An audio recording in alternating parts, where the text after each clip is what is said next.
ایان که در نگاه تو خورشید خفته است، سرنامه را با نام تو آغاز میکنم.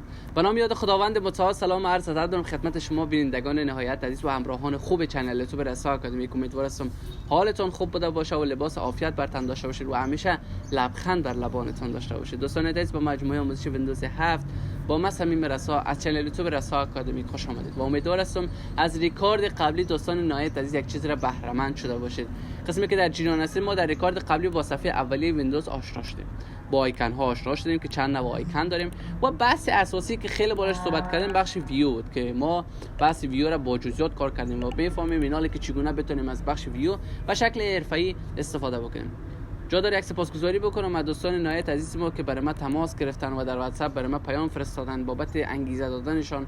خداوند شما را کم نگردانم. تشکر بسیار بابت از اینکه همیشه برای من انگیزه دادین و من کوشش میکنم که براتون بهترین محتواها را در اختیارتان قرار بدم. و جا داره که یادآوری بکنم دوستان نهایت عزیز که چنل یوتیوب خودتون سابسکرایب بکنین، لایک و کامنت یادتون نره تا اینکه من بتونم ویدیوهای بیشتر را در اختیار شما قرار بدم. جالب گپ چیه دوستان عزیز که یک از دوستان ما در ویدیوی قبلی ریکارد قبلی ما البته کامنت گذاشته بودن که ویندوز 7 از اصل دایناسوروس ویندوز 11 را برای ما ریکارداش در اختیار ما قرار بدین.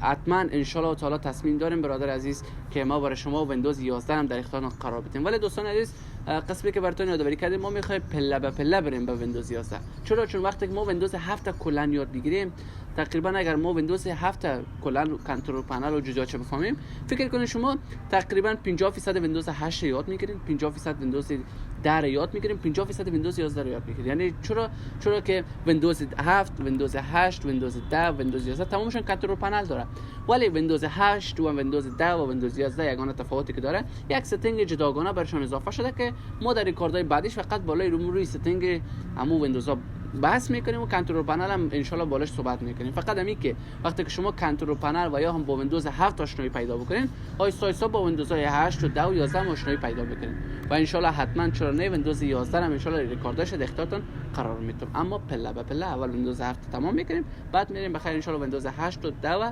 11. خب دوستان، از بس دور نشیم. قسمی که شما در جریان هستین، ما قبلا در ریکارد قبلی بس رایت کلیک بخش ویو رو تمام کردیم. ان شاء الله که تمام آپشن ها رو یاد گرفتین و نکته برداری کرده باشین دوستان. بسی که امروز می‌خوایم بخش سورت بای است. سورت بای یعنی ترتیب و تنظیم بکو برای من. چرا آیکن هایی که در روی صفحه است، این آیکن هایی که در روی صفحه است یعنی میگه ترتیب و تنظیم بکو. میگم که آیکن های ما ترتیب و تنظیم بکو. به اساس چی؟ به اساس نام. بالاش که کلیک بکنم آیکن هایی که در روی صفحه است برای من چی میگن؟ ترتیب و تنظیم میکنن. جا داره که یادآوری بکنم دوستان عزیز که این دو حالت داره. وقتی که ما بالای سورت بای بیایم بالای نیم کلیک بکنیم، دو حالت داره. یک حالت اسندینگ است و دیگه‌ش هم حالت دیسندینگ است. حالت اسندینگ یعنی که نزولی است، یعنی که چی میشه؟ آیستا آیستا دوستان نهایت عزیز از A تا Z چی میکنه؟ پیش میره، یعنی A B C D E F G هم تو با بالا میره. و دیگه‌ش هم حالت دیسندینگ است یا حالت صعودی است که از Z به پایین میاد. یعنی چگونه؟ یعنی میاد از Z X Y وی هم تو به ترتیب یعنی برعکس میه، یعنی از زید شروع میکنه به ای میه. یعنی دو حالت است، یک حالت نزولی است و دیگه هم حالت صعودی است که دو حالت هستن دوستان عزیز که شما میتونید استفاده بکنید. اگر شما خواستین که به ترتیب حرف زید یعنی از حرف زید به پایین برین، شما میان دوباره بالای سورت کلیک میکنین، حالت نیم بالاش کلیک میکنین، چی میکنه؟ براتون اسندینگ تنظیم میکنه. و در غیر صورت اگر خواستین پس دوباره دیسندینگ تنظیم بکنین، میان در بخش سورت بای بالای نیم کلیک میکنین، دوباره براتون دیسندینگ تنظیم میکنه، یعنی حالت نزولی که از زید به ای دوباره چی میشه؟ تقرب میکنه. کمک شاید از پیشم شما باشه دوستان که حالت صعودی و نزولیش، یعنی از زید به ای که بیایم میشه حالت نزولی و از ای که به زید بره میشه صعودی. با عرض معذرت که شما میتونید از این حالت هم استفاده بکنید که اینم بود از بخش سورت، از بخش نیم. ان شاء الله که دیگه بخش مشکل ندارین. پس دوباره میذارم اسندینگ شوه که به ترتیب همون تو به شکل ABC تنظیمش بکنم. میریم بخش بعدیش، بخش سورت بای. بخش بعدیش میشه سایز، یعنی میگیم که فایل ها یا آیکن هایی که در اینجا هستن نظر به سایزشون ترتیب و تنظیم بکن. فعلا چون فولدرهای من کدوم سایزی نداره و بعدا من میتونم داخلشون فایل اضافه بکنم، ولی باز هم اگر شما بالای پراپرتیز بزنید اینا به نحو سایز حساب میشن که سایز فولدرها تقریبا تا جایی که فکر میکنم 0.0001 بایت است، یعنی یک سایز برای خود اختیار داره، در اختیارش قرار داده شده، یعنی سایز داره. و وقتی که ما بیایم در بخش سورت بای بالای سایز کلیک بکنم، اول فولدرها رو برام چی میکنه؟ نشان میده، بعد سیستم آیکن ها رو نشان میده، چون که اینا اصلا سایزی برشان وجود نداره. دوباره بالای سایز کلیک میکنیم، پس دوباره معاملات اولی خود برای خود میگیره. یعنی در بخش سورت بای میگیم که ترتیب و تنظیم بکن، چی را آیکن ها را نظر به چی، نظر به نوعیت آیکن ها. نوعیت آیکن ها را قسمی که ما بحث کردیم، اول سیستم آیکن هست، دوم فولدر آیکن هست و سوم پروگرام آیکن هست که نظر به مو تنظیم میکنه. بالا از اینکه کلیک بکنیم در می حالت میمونه و کدام تغییرات ایجاد نمیشه.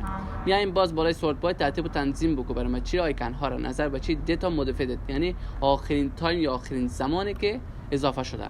بالاش کلیک میکنیم میگه آخرین فولدری که تو اضافه کردی فولدر A بود، قبل از اون B اضافه کردی، قبل از اون C، قبل از اون D، قبل از اون این اضافه کردی. که هم شما میتونید از این هم استفاده بکنین. پس دوباره میذاریم با حالت اولی خودش برمیگرده. این هم بود دوستان در بخش سورت بای. ان شاء الله که در بخش سورت بای هم مشکل ندارین. بخش بعدیش رفرش که ان شاء الله کلتون آشنایی دارین. سر ساختن کامپیوتر ازش استفاده میشه. بس اوقات کامپیوترتون رمش کمی مشکل پیدا میکنه یا هنگ میکنه، شما با رفرش کردن میتونین امور رمتون رو تازه سازی میتونین بکنین و سر ساختن کامپیوترتون نقش اساسی و مهم را داره که شما میتونین از بخش رفرش استفاده بکنین.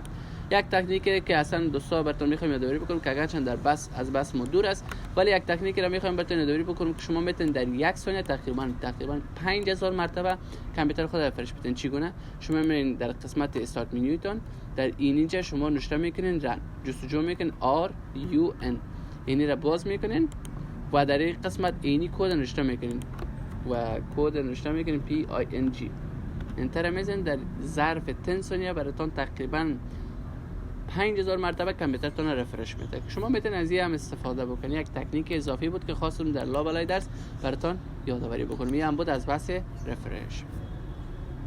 بحث بعدیش دوستان پیست و پیست شارکت. ما مثلا یک فولدر کپی میکنیم، دوباره میریم در قسمت رایت کلیک پیست میزنیم، برای ما چی میگه؟ یک کپی میگیره از مو فایلی که دوست داشتیم.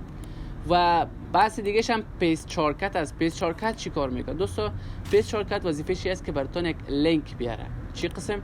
مثلا میرم ما در این قسمت در این فولدرم، مثلا ما فایل گیمز ما تقریبا 200 چند جی بی است، تقریبا 203 جی بی است به نظرم، 203 جی بی است حجمش. اگر ما بخوایم این در روی صفحه بیایم کپی بکنم، درایو سی ما اونقدر حجمش زیاد نیست و برای من میگه که شما نمیتونید در این صفحه بیارین. من میگم که خب من یک کار دیگه میکنم، میگم که امیر یک لینک میارم، یعنی یک فولدر میارم که زمانی که من بالایش کلیک کردم راستا من دمو فولدر متصل بسازه، اون فولدر وصل بسازه.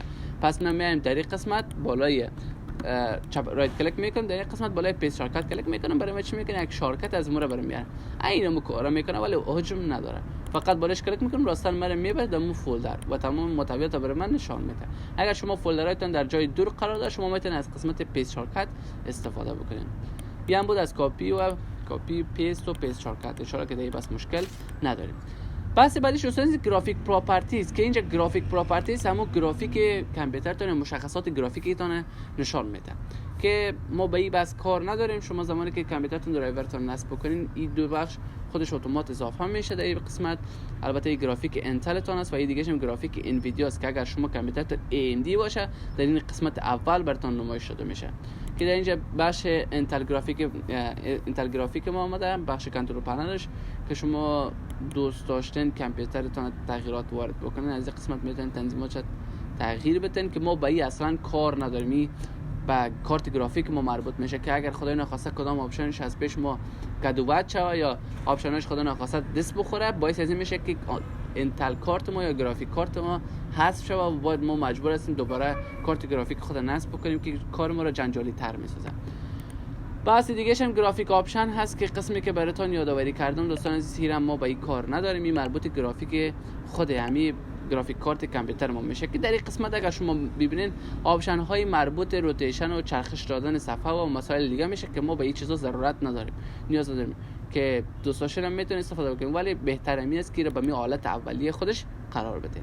آپشن دیگه هم انویدیا کنترل پنل است که مربوط جی پی یو شما میشه یا این مربوط کارت گرافیک دیگه تون میشه که از ما برای فرض کامپیوتر ما دو کارت گرافیک داره، یکی کارت گرافیک انتل هست و دیگه هم کارت گرافیک انویدیا است که شما میتونین از یام استفاده بکنید، ولی گفتیم که پیشنهاد البته بر شما است و چون من بالای از اینا رو بحث نمیکنم چون کارت گرافیک مربوط خود کارت گرافیک و چیزای سخت افزاری کامپیوتر میشه که رو ما کار نداریم و این مربوط ما نمیشه. فقط ما میگیم براتون که این پیشنهاد من است که این آپشن رو دست نزنین که نکته خوبتر و بهترش همین است که شما میتونید از اینا، البته به خاطر ای که بدانید که کامپیوتر شما گرافیک داره یا نداره بتونید استفاده کنید. یا گذشته از اگر خواستین شما نوعیت گرافیک کامپیوتر خود بدانید، شما من در قسمت اگر شما این ویدیو داشت یا این ویدیو بود، بالا این ویدیو کنترل پنل کلیک میکنید، در این قسمت سیستم اینفورمیشن کلیک میکنید، اینجا مشخصات کامپیوترتون، مشخصات کارت گرافیکتون براتون نشان میده.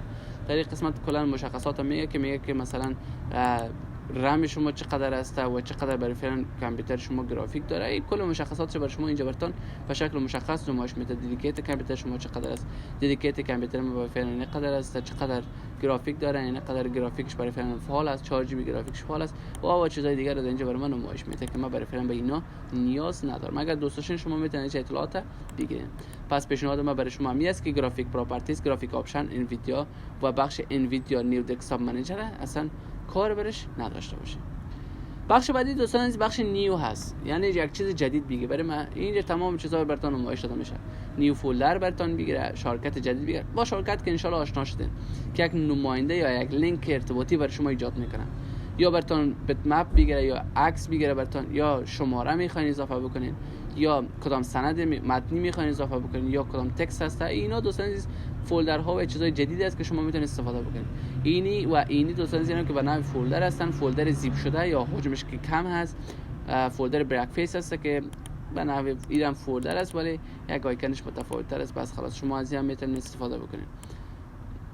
بخش نیو هم کدام چیز خاصی دوستان نهایت عزیز نداره. شما میتونید یک فولدر جدید اگر خواستین اضافه بکنید، یا یک سند جدید، یا یک شماره، هر چیزی که شما دوست داشتین میتونید در این قسمت اضافه بکنید. این هم بود از بخش نیو. اشاره که در بخش نیو هم کدام بحث یا سوال در ذهنتون خطور نکرده باشه.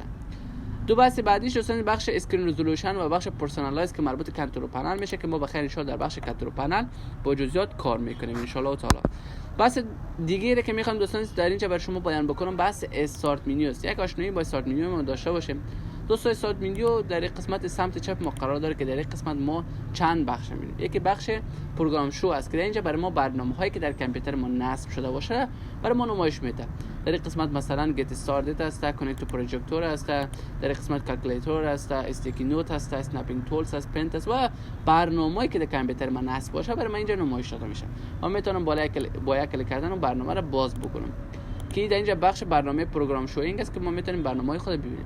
اگر شما پروگرام یا برنامه رو نصب کردین و بر شما در اینجا نمایش داده میشه، شما در اینجا بر شما یک آپشن دیگه در اختیارتون قرار داده که به نام آل پروگرامز است که زمانی که بالاش کلیک بکنید براتون تمام برنامه‌ها رو با فولدراش براتون نمایش میده.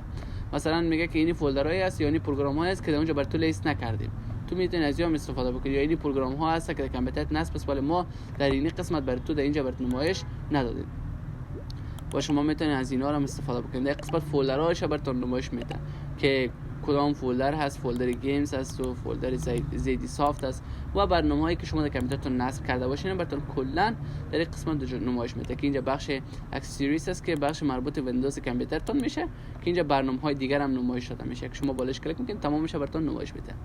بعض از دوستان میگه که استاد در اینجا برای ما پروگرامی رو که نصب کرده بودیم نمایش نداد، هم در قسمت اینجا ما چی کار بکنیم؟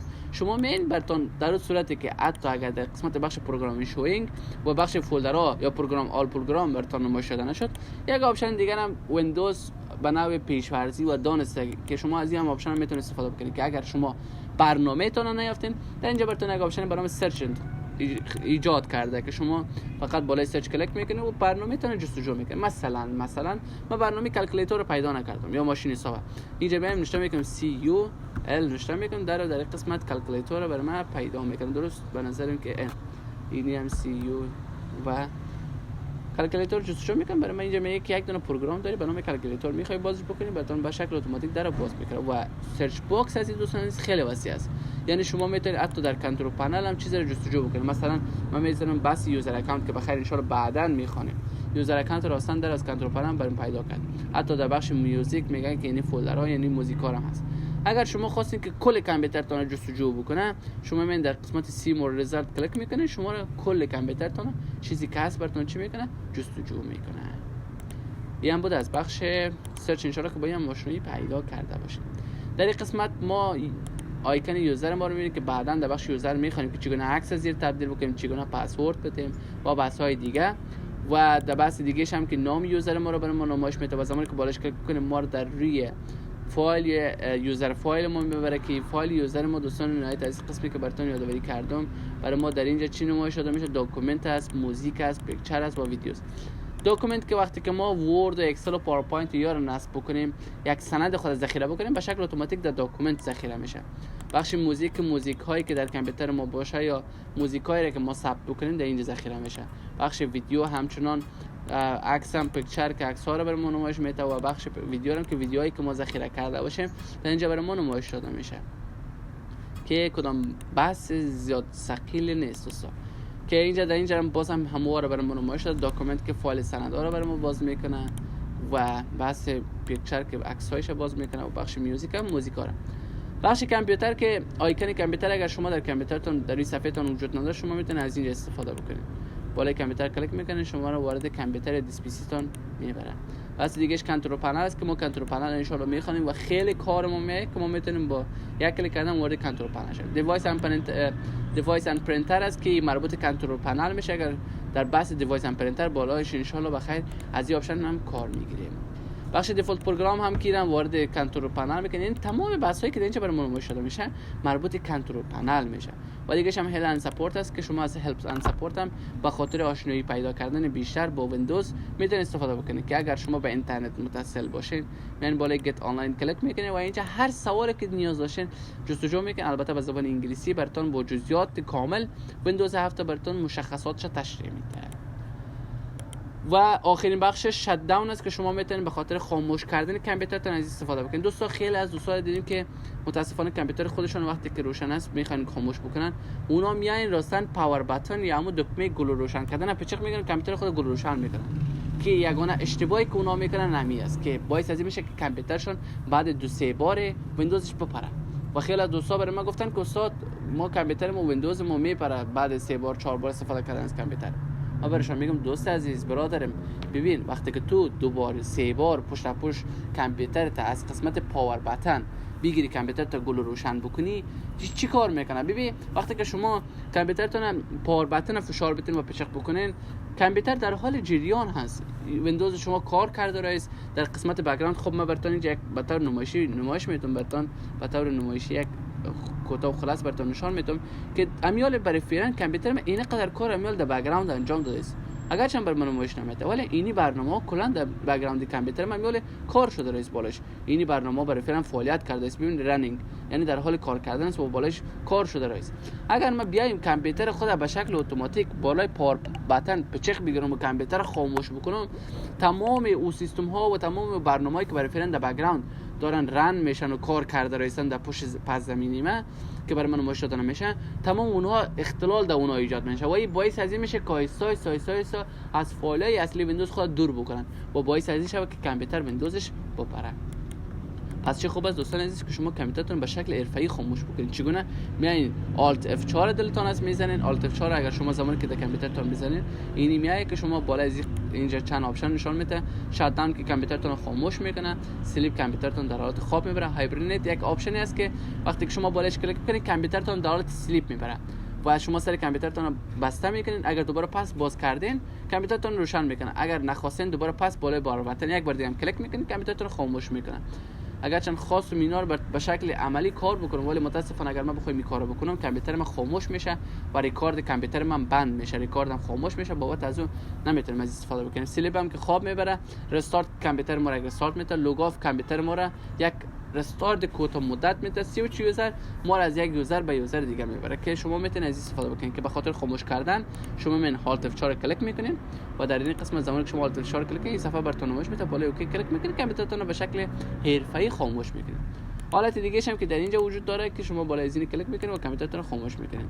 و حالت بعدیش که دوستان عزیز که در ویندوز های 10 و 11 است که حالت موفق حرفه‌ای است که شما با فشار دادن ویندوز کی با X و 2 بار فشار دادن U کامپیوترتون رو خاموش میکنید. این بود دوستان عزیز از بحث امروز. امیدوار هستم خسته نشده باشین. اگرچه بحث ریکارد امروز هم خیلی زیاد شد ولی باید بحثایی بوده که امروز باید تمام میکردیم و در ریکارد بعدی ان شاء الله تعالی بخیر بحث کنترل پنل را آغاز میکنیم. امیدوار هستم از ریکارد امروز هم یک چیزی را برهمن شده باشین و لایک و کامنت یادتان نره. چنل یوتیوب خودتان رو سابسکرایب بکنین و دکمه زنگوله رو فشار بدین و همیشه با ما کامنت ها و انگیزه های نیکتان بفرستین تا اینکه من بتونم در این قسمت خیلی دقت بکنم و آهسته آهسته بتونم کیفیت ویدیوی خود بالا ببرم. اگر جای سوال داشته باشین یا در نحوه درس دادن یا ارائه درس کدام جای اخلال و مشکل باشه، انتقاداتتون برای من بفرستین برای دیده ان شاء الله همون قسمی که شما خواستین به همون شکل شیوه آموزش پیش میبریم. دوستان عزیز، ناگزیر به خداحافظی هستین تا ریکارد بعدی شما رو به الله یکتا میسپارم. وقتتان خوش، الله نگهدارتون.